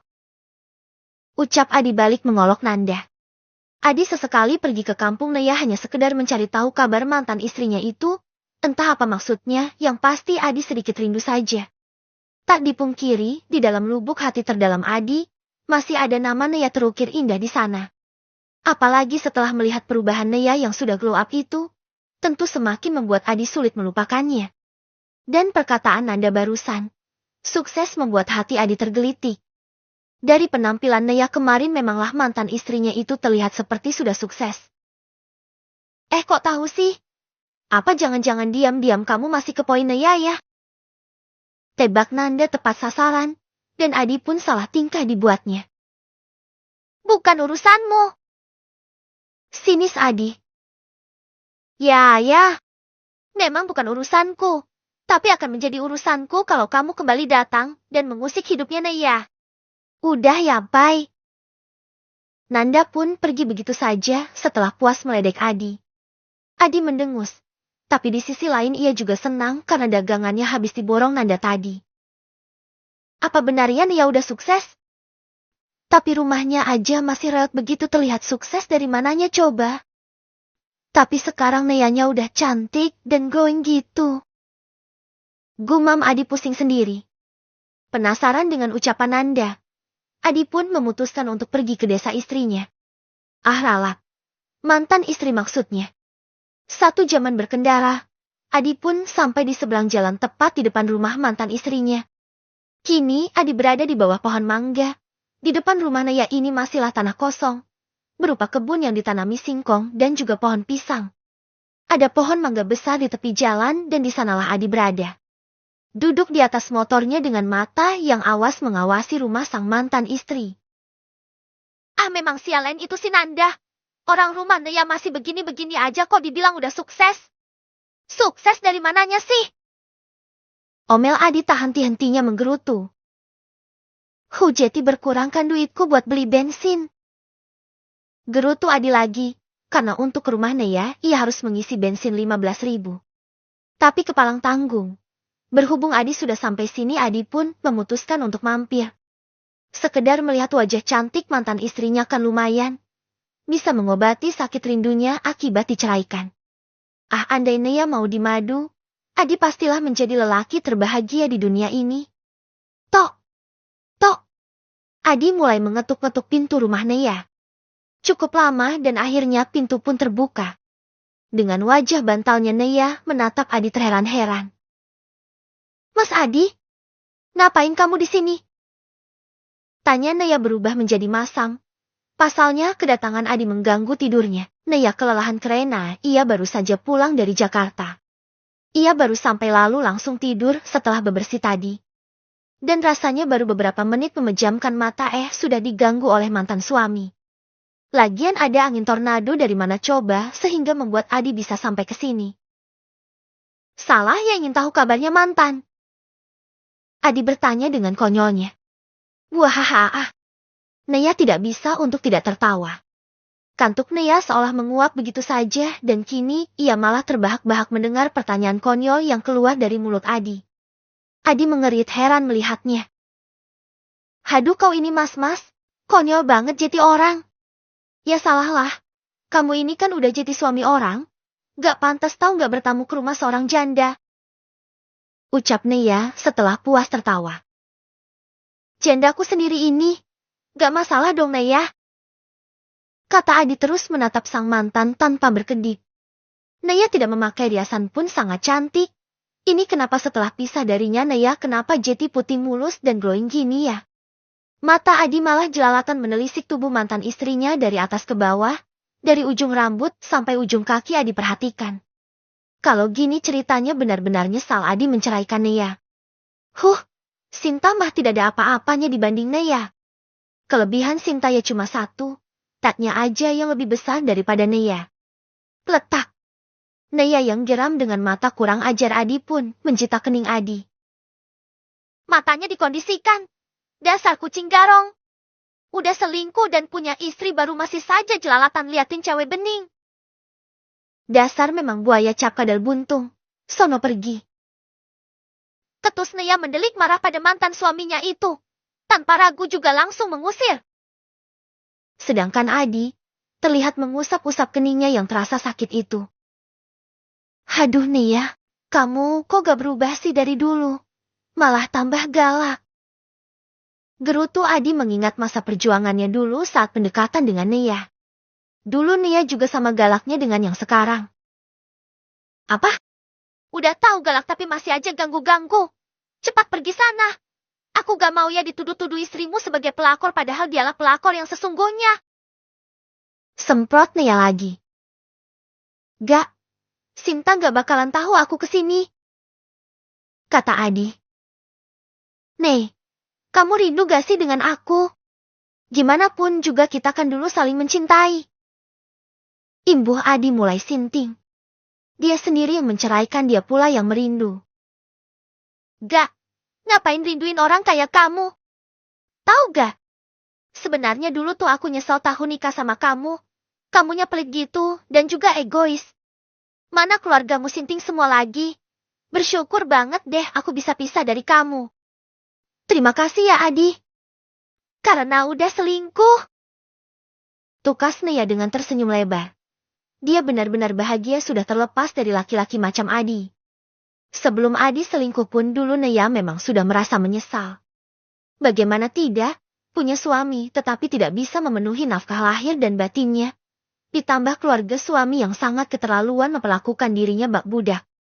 Ibu mertua cerewet dan suka bikin ribut dengannya. Adik ipar yang juga sama reseknya ditambah ayah mertua yang ganjen dan mencoba menggoda-goda dirinya untuk diajak tidur bersama. Gila kan? Adi juga tidak pernah mau peduli dengan suara maupun jeritan hatinya, malah mendukung penuh perlakuan keluarganya. Satu-satunya orang di rumah itu yang masih waras itu ya cuma Aris. Kok kamu ngomongnya gitu sih Naya? Lirih Adi menatap nanar Kanaya. Lah mah kenyataannya gitu kok. Udahlah Adi sana pergi. Kedepannya gak perlu lagi datang ke sini. Kita udah selesai ya dan tidak ada apa-apa lagi yang bisa menghubungkan kita lagi. Cepat-cepat pergi. Gak tahu apa ada orang lelah gini. Usir Naya sembari mendorong-dorong tubuh Adi supaya pergi dari rumahnya. Lelah? Emang kamu habis ngapain Naya? Atau jangan-jangan. Adi mulai berpikiran buruk terhadap mantan istrinya itu. Karena dipikirnya dapat duit dari mana Naya sehingga bisa perawatan begini. Dilihat sekilas saja pasti Naya menggunakan skincare dan body care yang mahal. Apalagi kalau bukan. Letak. Geram Naya mencita kening Adi lagi. Sudah bukan suami istri ini jadi tak masalah dong Naya berkurang ajar sama Adi. Buang jauh-jauh pikiran kotormu itu. Dasar otak udang. Pikirannya hanya selangkangan saja. Aku gak semuhan Sinta ya. Yang muda ngangkang sama suami orang. Aku baru pulang dari perjalanan bisnis tahu gak? Di Jakarta aku habis menghadiri seminar bagi para penulis. Aku bekerja menulis asal kamu tahu. Geram Naya. Tapi kenapa aku malah ngejelasin ya? Gumam Naya merutuk. Menulis? Yang benar? Cuma lulusan SMA bisa jadi penulis? Hahaha. Hayalanmu terlalu tinggi Naya. Lede Adi tidak percaya. Naya memutar bola matanya malas. Terserah kamu deh. Mau percaya atau enggak? Yang pasti hidupku jauh lebih baik setelah pisah dari kamu dan aku mendapatkan uang secara halal. Udah sana pergi. Pergi gak? Mau ku tampol Pak Cangkul ha? Ancam Naya sembari mengangkat sebuah cangkul. Kebetulan di depan rumahnya ada cangkul. Kemarin Naya sendiri yang mencangkuli rumput-rumput liar yang membandel. Hah, semakin gila saja kamu Naya. Pekik Adi berlari terbirit-birit. Takut juga dia Naya sampai kalap. Adi tahu betapa nekatnya seorang Naya. Bem! Adi pergi dengan menarik penuh gas motornya. Ho ganggu saja. Ajeti gak bisa tidur kan? Gerutu Naya kemudian masuk ke dalam rumah. 2 bulan kemudian, Naya mendapatkan penghasilan yang fantastis dari kerja menulisnya dan juga hasil dari minimarket. Kini, minimarketnya sudah berjalan dengan lancar dan kini mempunyai 8 orang karyawan. 2 wanita di bagian kasir dan 2 laki-laki di bagian gudang serta untuk menata barang-barang. Dan yang 4 lainnya akan bergantian shift. Jeti Minimarket Naya sudah buka 24 jam. Dengan rekening yang semakin menggendut Naya pun memutuskan untuk membangun rumah yang baru saja. Ia akan membangun rumah barunya di tengah-tengah antara rumah lama dan juga minimarketnya. Akses samping rumah lamanya masihlah sangat luas. Masih tersisa sekitar 7 meteran, bisa dibuat jalan masuknya mobil. Naya sudah membeli beberapa material dan hari ini proses pembangunan rumah Naya akan dimulai. Kini Naya sedang duduk di dalam rumah mendiang orang tuanya sendirian. Ia hanya diam di sana sembari melihat ke sekeliling rumah tersebut. Rumah itu adalah rumah masa kecilnya. Banyak kenangan di dalamnya. Karena itulah juga Naya enggan merenovasi rumah tersebut. Kalau rumah dibangun total, ia akan kehilangan sebagian memori rumah itu. Dan Naya tak mau hal tersebut. Aku gak akan rubuhin rumah ini. Rumah ini rumah kenanganku sama ibu dan bapak. Gumam Naya kemudian berlalu masuk ke dalam kamar mendiang bapak dan ibunya. Di kampung sana, Pak Hanif dan Bunia terkenal ramah dan baik hati. Banyak orang yang suka dengan pribadi mendiang kedua orang tua Naya itu. Dan karena itulah walau Naya tidak punya kerabat sama sekali. Tapi banyak tetangga yang sayang dan peduli padanya. Naya membuka sebuah lemari tua dan mengambil sebuah bingkai di sana. Ternyata sebuah foto lama dirinya bersama dengan kedua orang tuanya. Foto satu-satunya yang ia punya, foto di mana saat ia baru lulus sekolah SMA. Bapak Ibu, Naya kangen. Lirih Naya sedih. Ia merasa kesepian. Saat sedang meratapi kesendiriannya, Naya tak sengaja menjatuhkan ponselnya. Ya ampun, untung saja HP mahal. Jeti jatuh pun gak pecah. Gerutu Naya kemudian membungkukkan tubuhnya untuk mengambil ponselnya itu. Saat sedang membungkuk, Naya melihat seperti ada sesuatu di kolong ranjang. Apa itu? Gumam Naya heran. Penasaran Naya pun meraih sesuatu itu dan ingin melihatnya. Kaleng wafer toh, tapi kok berat? Kira-kira apa isinya ya? Naya memperhatikan sebuah kaleng kongguan itu. Lalu ia membukanya dan mengeluarkan isinya. Foto siapa ini? Gumam Naya melihat ada sebuah figur kecil di sana. Ini kok persis kayak aku ya? Tapi fotonya seperti jadul banget. Apa ini foto ibu sewaktu muda? Apa ini orang tua ibu? Kakek dan nenek aku? Gumam Naya bertanya-tanya. Di sana terdapat foto Kania. Ibunda Naya sewaktu remaja. Mungkin seumuran Kanaya saat ini. Dan di foto tersebut Kania atau Bunia tengah duduk diapit kedua orang tuanya. Lantas Naya mengeluarkan sebuah kotak hitam kecil memanjang. Saat ia buka, ternyata sebuah kalung yang terlihat beling-beling. Hah, ini? Naya melongo melihat sebuah kalung yang sangat indah. Terlihat kilauan yang menyilaukan mata. Ini asli atau imitasi ya? Naya membolak-balik perhiasan tersebut, memperhatikannya dengan teliti. Dilihat dari kilaunya kayaknya asli. Gumam Naya lagi yang sama sekali tidak mengerti tentang perhiasan. Tapi kalau asli kenapa ibu nyimpennya di kolong kasur? Gak takut digondol tikus apa ya? Tikus di sini kan banyak dan raku semua. Ucapnya lagi masih membolak-balikan kalung tersebut. Ya. Kalung itu terbuat dari emas putih, dengan beliontinkan batu berlian asli. Berlian berwarna biru safir itu sangatlah langka. Andai Naya tahu harga jual kalung tersebut pastilah Naya langsung mati berdiri karena syok. Pada masanya kalung tersebut sangatlah mahal. Dan setelah 20 tahun lebih pastilah akan semakin mahal. Tapi cantik kalungnya. Aku pakai nggak apa-apa kali ya? Aku kan anak ibu. Ibu bolehkan Naya pakai kalungnya? Naya pun beralih menatap foto mendiang ibunya. Seolah sedang meminta izin untuk memakai kalung tersebut. Setelahnya Naya pun mengenakan kalung tersebut dan ia pun merasa takjub setelah melihat dirinya di pantulan cermin yang ada di dalam kamar ibunya itu.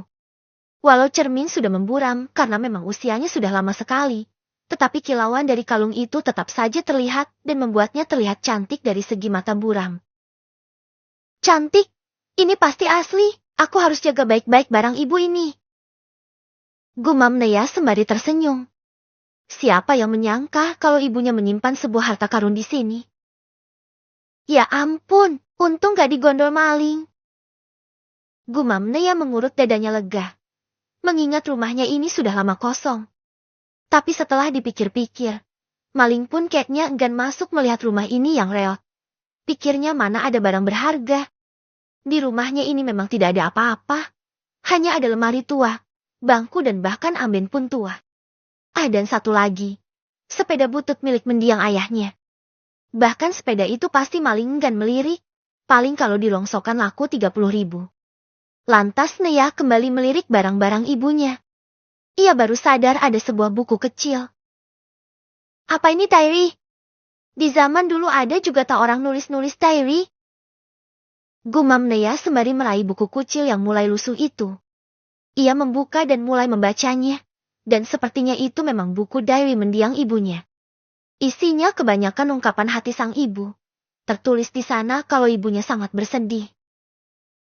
Mama, maafkan Nia. Nia rindu sama Mama dan Papa. Tapi Nia tidak berani muncul di hadapan Mama dan Papa. Sudah 10 tahun lebih aku pergi dari rumah. Mama Papa, Nia rindu. Maafkan Nia. Mama Papa, Nia dan Mas Hanif sudah punya satu orang putri yang sangat cantik.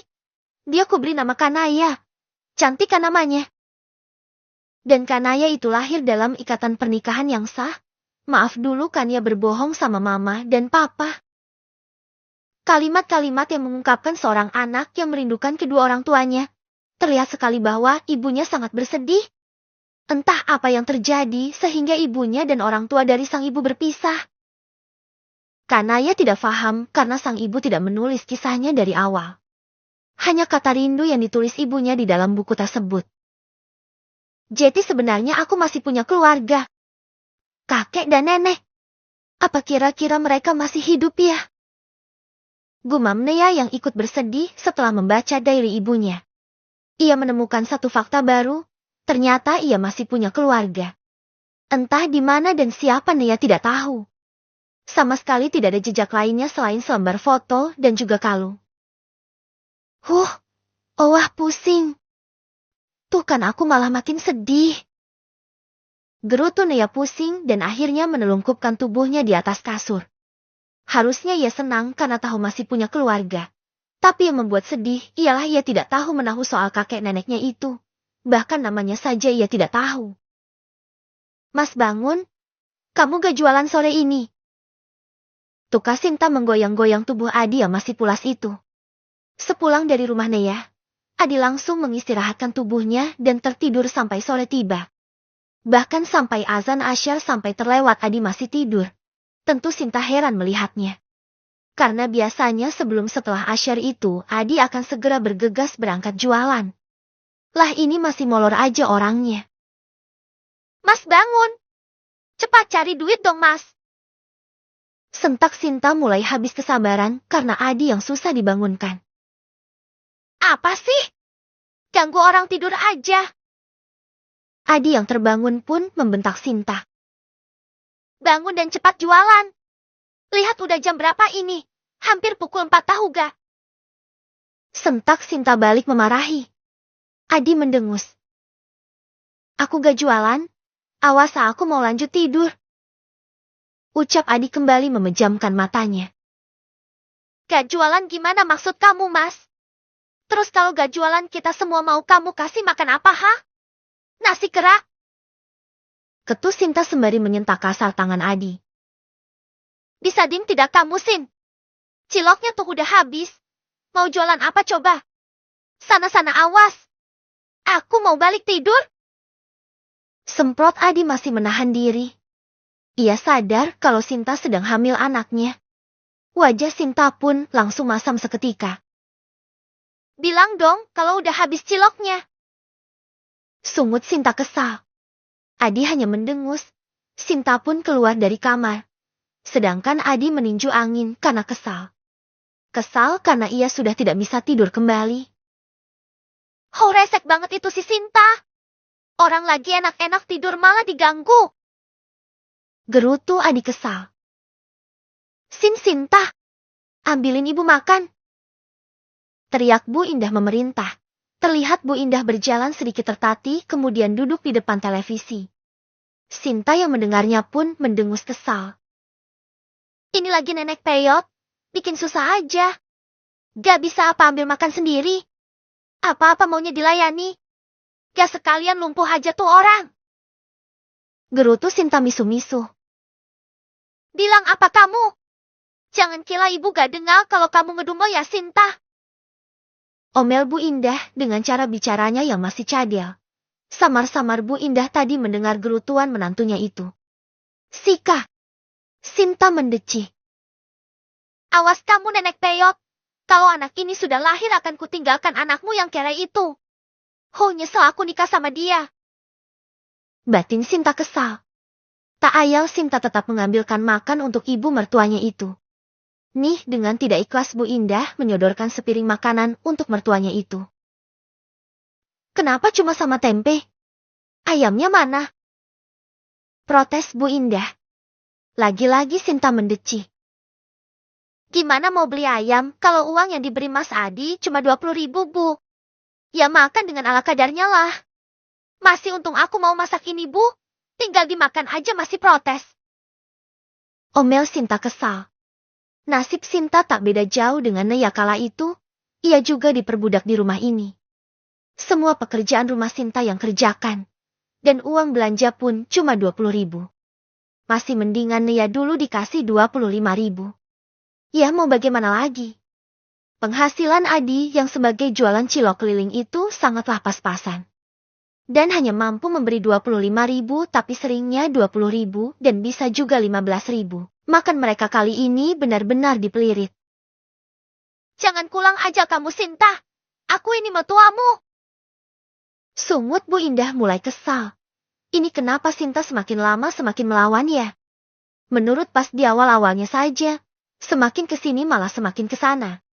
Tak beda jauh dengan Neya dulu. Pusing Bu Indah jadinya. Ini kenapa punya menantu tidak ada yang benar ya? Ini ada apa sih? Sin kamu jangan bikin ibu kesel dong. Ibu tuh punya riwayat darah tinggi.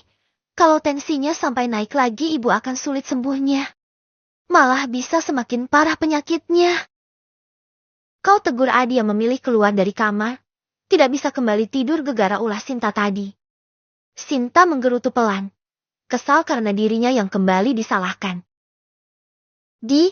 Ambilin uang di tas ibu di kamar sana. Perintah Bu Indah. Berapa Bu? 50 aja. Adi pun berlalu ke kamar ibunya dan mengambilkan uang sesuai perintah ibunya. Nih Bu. Setelah mendapatkannya Adi pun memberikannya kepada sang ibu. Kasihkan istrimu itu. Sin belikan ibu ayam goreng tepung. Gak selera ibu makan cuma dengan tempe begini. Ucap Bu Indah. Sinta malah diam dengan pandangan kosong ke arah uang 50.000 itu. Sin, kamu dengar gak sih kata ibu? Kesal Adi karena istrinya malah diam saja. Sinta mendongak dan menatap sengit suaminya. Mas kamu diam-diam kasih uang ibu ya? Kesal Sinta. Kemana ada? Ini tuh uang ibu sendiri. Sudah sana cepat pergi belikan apa yang ibu mau. Jangan banyak tanya kamu. Sentak Adi kesal sembari meletakkan begitu saja uang itu di pangkuan Sinta. Uang ibu sendiri? Hahaha, gak percaya aku Mas. Kamu pasti kasih ibumu itu uang kan? Gila ya kamu Mas. Aku minta uang buat beli susu hamil aja kamu gak mau kasih. Ini kamu malah kasih uang untuk ibu dan mau dibelikan ayam Kentucky. Sungut Sinta tentu kesal. Teringat dia yang merengek minta dibelikan susu hamil untuk membantu tumbuh kembang anaknya yang masih di dalam perut tetapi Adi tak mau kasih. Sudah kubilang itu uang ibu sendiri Sinta. Itu uang tabungan ibu. Kamu tahu sendiri berapa penghasilanku setiap harinya? Mana ada sisa aku kasih ibu untuk jajan. Lagian lupa kamu kalau aku ini sedang menabung untuk biaya anak kita ketika lahir nanti. Balas Adi sengit. Lalu diangguk Ibu Indah. Benar. Itu uang tabungan ibu sendiri. Sudah Sinta cepat sana pergi. Apa kamu gak mau makan enak lagi? Timbrung Bu Indah. Sinta pun terdiam. Apa benar ibu punya uang tabungan sendiri? Kira-kira banyak atau sedikit ya? Sialan sekali nenek tua itu. Kalau benar dia punya tabungan kenapa Mas Adi masih susah payah menabung, sehingga menghemat uang belanja? Gerutu Sinta dalam hati. Awas aja, bakal ku cari uang itu, dan bakal ku habiskan sendiri. Hahaha. Imbuhnya lagi.